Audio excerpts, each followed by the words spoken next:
ਅਯੋਧਿਆ ਤੋਂ ਚੱਲ ਕੇ ਧੰਨ ਧੰਨ ਸ੍ਰੀ ਗੁਰੂ ਨਾਨਕ ਦੇਵ ਜੀ ਮਹਾਰਾਜ ਜਗਨਨਾਥ ਪਹੁੰਚ ਗਏ। ਸਾਰਾ ਦਿਨ ਆਪ ਜੀ ਮੰਦਰ ਦੇ ਦਰਵਾਜ਼ੇ ਅੱਗੇ ਬੈਠੇ ਰਹੇ। ਸੰਧਿਆ ਸਮੇਂ ਜਦ ਪਾਂਡੇ ਮੰਦਰ ਵਿੱਚ ਜੋਤਾਂ ਜਗਾ ਕੇ ਖੜੇ ਹੋ ਕੇ ਆਰਤੀ ਕਰਨ ਲੱਗੇ ਤਾਂ ਆਪ ਜੀ ਆਪਣੇ ਧਿਆਨ ਹੀ ਅਡੋਲ ਬੈਠੇ ਰਹੇ। ਆਰਤੀ ਕਰਕੇ ਪਾਂਡਿਆਂ ਨੇ ਕ੍ਰੋਧ ਨਾਲ ਆਖਿਆ, ਤੂੰ ਕੌਣ ਹੈ? ਕਿਸ ਜਗ੍ਹਾ ਤੋਂ ਆਇਆ ਹੈ? ਜਦ ਸਾਰਿਆਂ ਨੇ ਆਰਤੀ ਖੜੇ ਹੋ ਕੇ ਕੀਤੀ ਹੈ ਤਾਂ ਤੂੰ ਇਸ ਵੇਲੇ ਬੈਠ ਕਿਉਂ ਰਿਹਾ ਹੈ? ਉਹਨਾਂ ਦੀ ਗੱਲ ਸੁਣ ਕੇ ਗੁਰੂ ਜੀ ਨੇ ਕਿਹਾ, ਸਾਡੀ ਆਰਤੀ ਸਦਾ ਹੀ ਹੋ ਰਹੀ ਹੈ। ਪਾਂਡਿਆਂ ਨੇ ਕਿਹਾ, ਉਹ ਕਿਹੜੀ ਆਰਤੀ ਹੈ ਜੋ ਤੂੰ ਨਿੱਤਾ ਪ੍ਰਤੀ ਕਰਦਾ ਰਹਿੰਦਾ ਹੈ? ਗੁਰੂ ਜੀ ਨੇ ਇਸ ਪ੍ਰਥਾਏ ਇਹ ਸ਼ਬਦ ਉਚਾਰਨ ਕੀਤਾ, ਗਗਨ ਮੈਂ ਥਾਲ ਰਵ ਚੰਦ ਦੀਪਕ ਬਨੇ ਤਾਰਿਕਾ ਮੰਡਲ ਜਨਕ ਮੋਤੀ। ਆਪਣੀ ਰਚਿਤ ਇਹ ਆਰਤੀ ਗੁਰੂ ਜੀ ਨੇ ਉਹਨਾਂ ਦੇ ਸਨਮੁਖ ਰੱਖੀ ਤਾਂ ਗੁਰੂ ਜੀ ਨੇ ਨਾਲ ਹੀ ਕਿਹਾ, ਮੈਂ ਇਸ ਪ੍ਰਕਾਰ ਦੀ ਆਰਤੀ ਕਰਤਾ ਪੁਰਖ ਦੀ ਨਿੱਤ ਉਤਾਰਦਾ ਹਾਂ। ਜਿਹੜੇ ਮਨ ਨੂੰ ਰੋਕ ਕੇ ਇਹ ਆਰਤੀ ਕਰਦੇ ਹਨ ਉਹ ਫਿਰ ਸੰਸਾਰ ਦੇ ਜਨਮ ਮਰਨ ਵਿੱਚ ਨਹੀਂ ਆਉਂਦੇ। ਇਹ ਸ਼ੁਭ ਵਿਚਾਰ ਸੁਣ ਕੇ ਪਾਂਡਿਆਂ ਨੇ ਆਪ ਜੀ ਨੂੰ ਨਮਸਕਾਰ ਕੀਤੀ ਅਤੇ ਕਿਹਾ, ਇਹਨਾਂ ਦਾ ਕਥਨ ਸਭ ਸੱਚ ਹੈ। ਇੱਥੇ 2 ਦਿਨ ਡੇਰਾ ਕਰਕੇ ਆਪ ਜੀ ਸਮੁੰਦਰ ਦੇ ਕਿਨਾਰੇ ਜਾ ਬੈਠੇ। ਮਰਦਾਨੇ ਨੇ ਉੱਚੀ ਸੁਰ ਨਾਲ ਇੱਕ ਸ਼ਬਦ ਗਾਇਆ। ਇਤਨੇ ਨੂੰ ਵੇਖਿਆ ਕਿ ਇੱਕ ਮੁਰਦਾ ਪਿਆ ਹੋਇਆ ਸੀ। ਉਸ ਨੂੰ ਖਾਣ ਲਈ ਇੱਕ ਬਘਿਆੜ ਆਇਆ ਹੈ, ਪਰ ਉਸਨੇ ਮੁਰਦੇ ਦਾ ਮੱਥਾ ਸੁੰਘਿਆ ਅਤੇ ਪਿੱਛੇ ਹਟ ਕੇ ਚਲਿਆ ਗਿਆ। ਫਿਰ ਵਾਪਸ ਆਣ ਕੇ ਉਸਨੇ ਮੁਰਦੇ ਦੇ ਹੱਥ ਪੈਰ ਤੇ ਸਾਰਾ ਸਰੀਰ ਸੁੰਘਿਆ ਤੇ ਫਿਰ ਉਸ ਨੂੰ ਖਾਣ ਤੋਂ ਬਿਨਾਂ ਹੀ ਵਾਪਸ ਜੰਗਲ ਨੂੰ ਮੁੜ ਗਿਆ। ਇਹ ਕੌਤਕ ਵੇਖ ਕੇ ਮਰਦਾਨੇ ਨੇ ਪੁੱਛਿਆ, ਮਹਾਰਾਜ ਇਹ ਬਘਿਆੜ ਮੁਰਦੇ ਨੂੰ ਸੁੰਘ ਕੇ ਪਿੱਛੇ ਕਿਉਂ ਹਟ ਗਿਆ? ਖਾਂਦਾ ਕਿਉਂ ਨਹੀਂ? ਗੁਰੂ ਜੀ ਨੇ ਕਿਹਾ, ਮਰਦਾਨਾ, ਜਿਹੜਾ ਤੂੰ ਸ਼ਬਦ ਗਾਵਿਆ ਸੀ ਉਸ ਨਾਲ ਇਸ ਬਘਿਆੜ ਦਾ ਹਿਰਦਾ ਸ਼ੁੱਧ ਹੋ ਗਿਆ, ਜਿਸ ਕਰਕੇ ਇਸ ਨੂੰ ਨਾ ਖਾਣ ਯੋਗ ਸਮਝ ਕੇ ਪਿੱਛੇ ਮੁੜ ਗਿਆ ਹੈ। ਇਹ ਮੁਰਦਾ ਮਨਮੁਖ ਸੀ, ਇਸ ਨੇ ਕਦੀ ਸਤਸੰਗ ਨਹੀਂ ਕੀਤਾ, ਹੱਥਾਂ ਪੈਰਾਂ ਨਾਲ ਕਿਸੇ ਦੀ ਸੇਵਾ ਨਹੀਂ ਸੀ ਕੀਤੀ, ਅੱਖਾਂ ਨਾਲ ਕਦੇ ਸੰਤਾਂ ਦੇ ਦਰਸ਼ਨ ਨਹੀਂ ਸਨ ਕੀਤੇ, ਹਿਰਦੇ ਵਿੱਚ ਹਰੀ ਦਾ ਪ੍ਰੇਮ ਨਹੀਂ ਕੀਤਾ ਸੀ।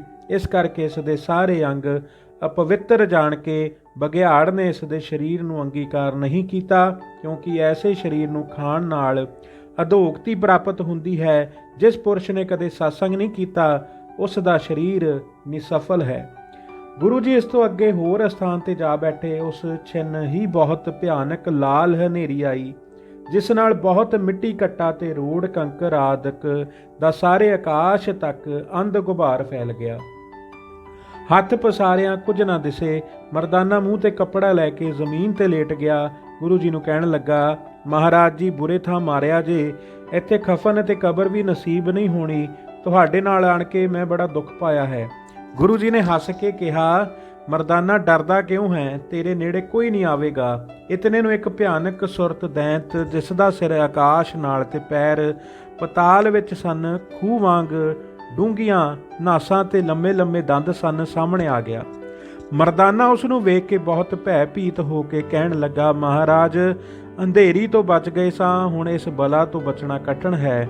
ਗੁਰੂ ਜੀ ਨੇ ਕਿਹਾ, ਮਰਦਾਨਾ, ਇਹ ਤੇਰੇ ਨੇੜੇ ਨਹੀਂ ਆਵੇਗਾ, ਤੂੰ ਭੈ ਨਾ ਕਰ, ਵਾਹਿਗੁਰੂ ਦਾ ਸਿਮਰਨ ਕਰ। ਫਿਰ ਕਲਯੁਗ ਨੇ ਅਗਨੀ ਦਾ ਰੂਪ ਧਾਰ ਲਿਆ। ਉਸ ਦੇ ਸਾਰੇ ਸਰੀਰ ਵਿੱਚੋਂ ਬਹੁਤ ਧੂਆਂ ਨਿਕਲਿਆ। ਫਿਰ ਅਗਨੀ ਦਾ ਭੇਖ ਤਿਆਗ ਕੇ ਹੋਰ ਭਿਆਨਕ ਰੂਪ ਧਾਰ ਲਿਆ, ਪਰ ਗੁਰੂ ਜੀ ਅਡੋਲ ਬੈਠੇ ਵੇਖਦੇ ਰਹੇ, ਉਸ ਦੀ ਕੋਈ ਪਰਵਾਹ ਨਾ ਕੀਤੀ।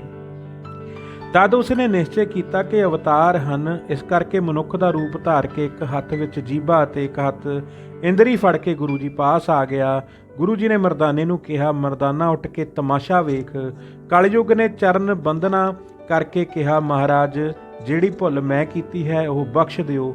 ਮੈਂ ਤੁਹਾਡੀ ਮਹਿਮਾ ਨਹੀਂ ਜਾਣੀ ਸੀ। ਇਸ ਯੁੱਗ ਵਿੱਚ ਮੇਰੀ ਸਰਦਾਰੀ ਹੈ।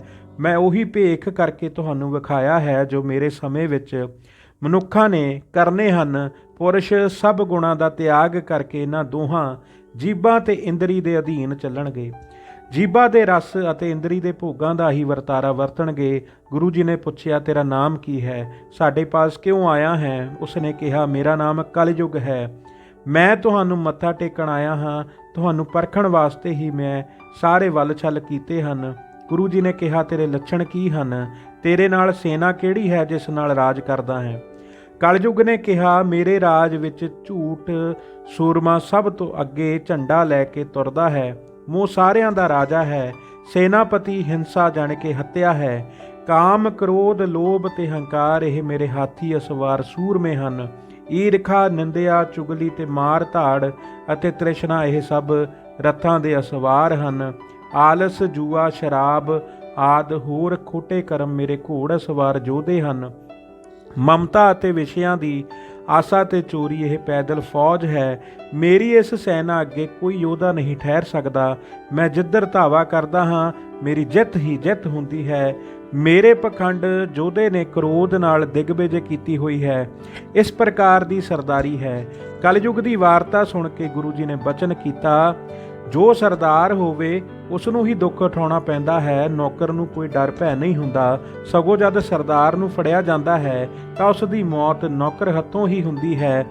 ਇਸ ਸਮੇਂ ਜੇ ਤੂੰ ਜਗਤ ਦਾ ਰਾਜਾ ਬਣਿਆ ਹੈ ਤਾਂ ਅਸੀਂ ਕਰਤਾਰ ਦੇ ਨੌਕਰ ਹਾਂ। ਜਦ ਤੇਰੇ ਪਾਸੋਂ ਲਿਖਾ ਲਿਆ ਜਾਵੇਗਾ ਤੂੰ ਸਾਡੇ ਵੱਸ ਹੀ ਪਵੇਂਗਾ। ਕਲਯੁਗ ਨੇ ਬੇਨਤੀ ਕੀਤੀ, ਮਹਾਰਾਜ ਇਸ ਵਾਸਤੇ ਹੀ ਮੈਂ ਤੁਹਾਡੇ ਪਾਸ ਆਇਆ ਹਾਂ। ਤੁਹਾਡੇ ਤੇ ਨਿਰੰਕਾਰ ਵਿੱਚ ਕੋਈ ਭੇਦ ਨਹੀਂ ਹੈ। ਮੈਂ ਤੁਹਾਨੂੰ ਮੋਤੀਆਂ ਨਾਲ ਜੜੇ ਹੋਏ ਸੋਨੇ ਦੇ ਮੰਦਰ ਭੇਟ ਕਰਦਾ ਹਾਂ। ਤੁਸੀਂ ਉਹਨਾਂ ਵਿੱਚ ਚੱਲ ਕੇ ਨਿਵਾਸ ਕਰੋ। ਮੰਦਰਾਂ ਵਿੱਚ ਚੰਦਨ ਦਾ ਲੇਪਨ ਅਤੇ ਕਸਤੂਰੀ ਦਾ ਛਿੜਕਾਅ ਕਰਵਾ ਦਿਓ। ਜਿੱਥੇ ਬੈਠਣ ਨਾਲ ਮਨ ਨੂੰ ਖੁਸ਼ੀਆਂ ਤੇ ਖੇੜਾ ਆ ਜਾਏਗਾ, ਇਹ ਮੇਰੀ ਭੇਟਾ ਆਪ ਪ੍ਰਵਾਨ ਕਰੋ। ਗੁਰੂ ਜੀ ਨੇ ਉਚਾਰਨ ਕੀਤਾ, ਹੇ ਕਲਯੁਗ, ਇਹਨਾਂ ਤੇਰੇ ਹੀਰੇ ਰਤਨ ਜੜੇ ਮੰਦਰਾਂ ਨੂੰ ਜੋ ਚੰਦਨ ਆਦਿ ਸੁਗੰਧੀਆਂ ਨਾਲ ਲੇਪੇ ਹੋਏ ਹੋਣਗੇ, ਉਹਨਾਂ ਵਿੱਚ ਬੈਠ ਕੇ ਮਤਾਂ ਮਨ ਖੁਸ਼ੀਆਂ ਵਿੱਚ ਪੈ ਕੇ ਪਰਮਾਤਮਾ ਦਾ ਨਾਮ ਹੀ ਭੁੱਲ ਜਾਵੇ, ਜਿਸ ਨਾਮ ਤੋਂ ਬਿਨਾਂ ਜੀਵ ਸੜ ਕੇ ਸੁਆਹ ਹੋ ਜਾਂਦਾ ਹੈ। ਮੈਂ ਆਪਣੇ ਨਿਰੰਕਾਰ ਗੁਰੂ ਨੂੰ ਪੁੱਛ ਕੇ ਵੇਖ ਲਿਆ ਹੈ ਕਿ ਉਸ ਤੋਂ ਬਿਨਾਂ ਹੋਰ ਕੋਈ ਥਾਂ ਨਹੀਂ ਹੈ ਜਿੱਥੇ ਜੀਵ ਨੂੰ ਆਤਮ ਸੁੱਖ ਦਾ ਨਿਵਾਸ ਮਿਲੇ। ਫਿਰ ਕਲਯੁਗ ਨੇ ਕਿਹਾ, ਜੇ ਤੁਸੀਂ ਇਹ ਭੇਟ ਨਹੀਂ ਲੈਣੀ ਤਾਂ ਸੁੰਦਰ ਇਸਤਰੀਆਂ ਅਤੇ ਹੀਰੇ ਜਵਾਹਰਾਂ ਨਾਲ ਜੜੇ ਹੋਏ ਪਲੰਗ ਲੈ ਲਵੋ ਅਤੇ ਆਨੰਦ ਮਾਣੋ। ਗੁਰੂ ਜੀ ਨੇ ਕਿਹਾ, ਹੇ ਕਲਯੁਗ, ਸਾਰੀ ਧਰਤੀ ਜੇਕਰ ਹੀਰੇ ਲਾਲਾ ਨਾਲ ਜੜੀ ਜਾਵੇ, ਸੁੰਦਰ ਇਸਤਰੀਆਂ ਰਾਗ ਰੰਗ ਦਾ ਫਲਾਓ ਕਰਕੇ ਮਨ ਨੂੰ ਮੋਹਣ, ਤਾਂ ਉਹਨਾਂ ਨੂੰ ਵੇਖ ਕੇ ਮਤਾ ਮਨ ਭੁੱਲ ਜਾਵੇ ਤੇ ਪ੍ਰਮਾਤਮਾ ਦਾ ਨਾਮ ਵਿਸਰ ਜਾਵੇ। ਇਸ ਕਰਕੇ ਸਾਨੂੰ ਤੇਰੀ ਇਹ ਭੇਟਾ ਪ੍ਰਵਾਨ ਨਹੀਂ ਹੈ। ਫਿਰ ਕਲਯੁਗ ਨੇ ਕਿਹਾ, ਜੇ ਇਹ ਨਹੀਂ ਤਾਂ 9 ਨਿਧੀਆਂ ਤੇ 18 ਸਿੱਧੀਆਂ ਹੀ ਪ੍ਰਵਾਨ ਕਰ ਲਵੋ। ਗੁਰੂ ਜੀ ਨੇ ਉਚਾਰਨ ਕੀਤਾ, ਹੇ ਕਲਯੁਗ, ਜੇਕਰ ਸਿੱਧ ਹੋ ਕੇ ਰਿਧੀਆਂ ਸਿੱਧੀਆਂ ਵਸ ਕਰ ਲਵਾਂ, ਲੋਕਾਂ ਨੂੰ ਧੋਖਾ ਦੇ ਕੇ ਆਪਣੀ ਵਡਿਆਈ ਵਾਸਤੇ ਕਦੇ ਲੁਕ ਜਾਵਾਂ ਤੇ ਕਦੇ ਪ੍ਰਗਟ ਹੋ ਕੇ ਬੈਠ ਜਾਵਾਂ, ਇਹਨਾਂ ਗੱਲਾਂ ਵਿੱਚ ਪੈ ਕੇ ਕਿਤੇ ਮੈਨੂੰ ਪਰਮਾਤਮਾ ਦਾ ਨਾਮ ਨਾ ਭੁੱਲ ਜਾਵੇ। ਇਸ ਕਰਕੇ ਮੈਨੂੰ ਤੇਰੀ ਇਹ ਭੇਟ ਪ੍ਰਵਾਨ ਨਹੀਂ ਹੈ। ਫਿਰ ਕਲਯੁਗ ਨੇ ਕਿਹਾ, ਜੇ ਇਹ ਨਹੀਂ ਤਾਂ ਰਾਜਾ ਬਣ ਕੇ ਰਾਜ ਕਰੋ। ਤਦ ਗੁਰੂ ਜੀ ਨੇ ਕਿਹਾ, ਜੇਕਰ ਮੈਂ ਰਾਜਾ ਹੋ ਕੇ ਤਖਤ ਉੱਤੇ ਬੈਠ ਕੇ ਫੌਜਾਂ ਰੱਖ ਲਵਾਂ, ਪ੍ਰਜਾ ਉੱਤੇ ਹੁਕਮ ਚਲਾਵਾਂ, ਇਹ ਸਭ ਵਿਅਰਥ ਹੀ ਹੈ, ਕਿਉਂਕਿ ਇਹਨਾਂ ਐਸ਼ਾਂ ਵਿੱਚ ਪੈ ਕੇ ਮਤਾਂ ਮੈਂ ਭੁੱਲ ਜਾਵਾਂ ਤੇ ਪਰਮਾਤਮਾ ਦਾ ਨਾਮ ਚਿੱਤ ਵਿੱਚ ਨਾ ਆਵੇ, ਸੋ ਇਹ ਵੀ ਸਾਨੂੰ ਪ੍ਰਵਾਨ ਨਹੀਂ ਹੈ। ਤਦ ਕਲਯੁਗ ਨੇ ਕਿਹਾ, ਮਹਾਰਾਜ, ਤੁਸੀਂ ਮੇਰੇ ਪਹਿਰੇ ਵਿੱਚ ਜੀਵਾਂ ਨੂੰ ਤਾਰਨ ਵਾਸਤੇ ਅਵਤਾਰ ਧਾਰਿਆ ਹੈ। ਮੈਂ ਤੁਹਾਡੇ ਚਰਨਾਂ ਵਿੱਚ ਹਾਜ਼ਰ ਹੋਇਆ ਹਾਂ। ਮੇਰਾ ਮਿਲਣਾ ਨਿਸਫਲ ਕਿਉਂ ਕਰਦੇ ਹੋ? ਤੁਸੀਂ ਮੇਰੀ ਕੋਈ ਭੇਟਾ ਪ੍ਰਵਾਨ ਨਹੀਂ ਕੀਤੀ। ਜੇ ਤੁਸੀਂ ਮੇਰੀ ਭੇਟ ਲੈ ਲਵੋ ਤਾਂ ਮੈਂ ਆਪਣੇ ਧਨ ਭਾਗ ਸਮਝਾਂਗਾ। ਕਲਯੁਗ ਦੇ ਐਸੇ ਦੀਨ ਬਚਨ ਸੁਣ ਕੇ ਗੁਰੂ ਜੀ ਨੇ ਕਿਹਾ, ਜੇ ਤੇਰੀ ਭੇਟ ਦੇਣ ਦੀ ਜ਼ਰੂਰ ਇੱਛਾ ਹੈ ਤਾਂ ਸਾਨੂੰ ਇਹ ਭੇਟ ਦੇ ਕਿ ਜਿਹੜੇ ਸਾਡੇ ਪ੍ਰੇਮੀ ਸ਼ਰਧਾਵਾਨ ਸਿੱਖ ਹਨ, ਉਹਨਾਂ ਉੱਤੇ ਤੇਰੀ ਸੈਨਾ ਧਾਵਾ ਨਾ ਬੋਲੇ। ਨਾਮ, ਦਾਨ ਤੇ ਇਸ਼ਨਾਨ ਤੋਂ ਸਾਡੇ ਪ੍ਰੇਮੀਆਂ ਨੂੰ ਕਦੇ ਨਾ ਭੁਲਾਉਣਾ। ਤੇਰਾ ਪ੍ਰਭਾਵ ਉਹਨਾਂ ਉੱਤੇ ਨਾ ਪਵੇ ਜਿਨ੍ਹਾਂ ਦਾ ਸਾਡੇ ਬਚਨਾਂ ਉੱਤੇ ਭਰੋਸਾ ਹੈ। ਕਲਯੁਗ ਨੇ ਹੱਥ ਜੋੜ ਕੇ ਕਿਹਾ, ਮਹਾਰਾਜ, ਮੈਂ ਤੁਹਾਡਾ ਹੁਕਮ ਨਹੀਂ ਮੋੜ ਸਕਦਾ, ਪਰ ਮੈਨੂੰ ਨਿਰੰਕਾਰ ਦੀ ਆਗਿਆ ਹੈ ਕਿ ਮੈਂ ਸਾਰਿਆਂ ਦੀ ਬੁੱਧੀ ਉਲਟਾ ਦੇਵਾਂ, ਜਿਸ ਕਰਕੇ ਖੋਟੇ ਕਰਮ, ਚੋਰੀ, ਯਾਰੀ, ਨਿੰਦਾ, ਝੂਠ, ਚੁਗਲੀ ਆਦਿ ਕਰਨ। ਗੁਣੀਆਂ ਦਾ ਨਿਰਾਦਰ ਕਰਾਵਾਂ ਤੇ ਮੂਰਖਾਂ ਨੂੰ ਰਾਜਿਆਂ ਪਾਸ ਬਿਠਾ ਕੇ ਵਡਿਆਈ ਕਰਾਵਾਂ। ਜਤ ਸੱਤ ਦਾ ਨਾਮ ਨਾ ਰਹਿਣ ਦਿਆਂ ਅਤੇ ਊਚ ਨੀਚ ਨੂੰ ਬਰਾਬਰ ਕਰਦਿਆਂ। ਮੇਰੇ ਰਾਜ ਵਿੱਚ ਸੰਨਿਆਸੀ ਤੇ ਤਿਆਗੀ ਧਨ ਇਕੱਠਾ ਕਰਨਗੇ ਤੇ ਗ੍ਰਹਿਸਥੀ ਭੁੱਖੇ ਮਰਨਗੇ। ਪਰ ਹੁਣ ਜਿਵੇਂ ਆਪ ਹੁਕਮ ਕਰੋ ਮੈਂ ਉਹੀ ਕਰਾਂਗਾ। ਉਸ ਦੀ ਇਹ ਗੱਲ ਸੁਣ ਕੇ ਗੁਰੂ ਜੀ ਨੇ ਪ੍ਰਸੰਨ ਹੋ ਕੇ ਕਿਹਾ, ਤੇਰੇ ਰਾਜ ਸਮੇਂ ਵਿੱਚ ਪਰਮਾਤਮਾ ਦਾ ਬਹੁਤ ਜਸ ਵਧੇਗਾ। ਜੋ ਕਾਰਜ ਸਤਯੁਗ ਵਿੱਚ ਲੱਖਾਂ ਵਰਿਆਂ ਵਿੱਚ, ਤ੍ਰੇਤੇ ਵਿੱਚ 10,000 ਸਾਲਾਂ ਵਿੱਚ ਅਤੇ ਦੁਆਪਰ ਵਿੱਚ 1000 ਸਾਲ ਹੁੰਦਾ ਸੀ, ਉਹ ਤੇਰੇ ਸਮੇਂ ਵਿੱਚ ਥੋੜੇ ਸਮੇਂ ਵਿੱਚ ਹੀ ਸਾਰਾ ਸੁੱਖ ਦੇਣ ਵਾਲਾ ਹੋਵੇਗਾ। ਜਿਹੜਾ ਪ੍ਰੇਮ ਨਾਲ ਹਰੀ ਕੀਰਤਨ ਕਰੇਗਾ ਉਹ ਤਤਕਾਲ ਹੀ ਭਵਸਾਗਰ ਨੂੰ ਤਰ ਜਾਏਗਾ। ਜੇ ਤੂੰ ਰਤਨਾ ਮਣੀਆਂ ਦੀਆਂ ਭੇਟਾਂ ਦੇਣੀਆਂ ਚਾਹੁੰਦਾ ਹੈ, ਉਹ ਅਸੀਂ ਆਪਣੇ ਚੌਥੇ ਗੁਰੂ ਰੂਪ ਵਿੱਚ ਲਵਾਂਗੇ। ਇਹ ਬਚਨ ਸੁਣ ਕੇ ਕਲਯੁਗ ਨੇ ਬਹੁਤ ਪ੍ਰਸੰਨ ਹੋ ਕੇ ਨਮਸਕਾਰ ਕੀਤੀ ਅਤੇ ਕਿਹਾ ਕਿ ਜਿਹੜੇ ਸਿੱਖ ਤੁਹਾਡਾ ਬਚਨ ਕਮਾਉਣਗੇ, ਮੈਂ ਉਹਨਾਂ ਦੇ ਨੇੜੇ ਨਹੀਂ ਜਾਵਾਂਗਾ। ਇਉਂ ਭਰੋਸਾ ਦੇ ਕੇ ਕਲਯੁਗ ਨਮਸਕਾਰ ਕਰਕੇ ਵਿਦਾ ਹੋ ਗਿਆ। ਗੁਰੂ ਜੀ ਲੋਕ ਉਦਾਹਰਨ ਵਾਸਤੇ ਅੱਗੇ ਨੂੰ ਚੱਲ ਪਏ। ਧੰਨ ਧੰਨ ਸ੍ਰੀ ਗੁਰੂ ਨਾਨਕ ਦੇਵ ਜੀ ਮਹਾਰਾਜ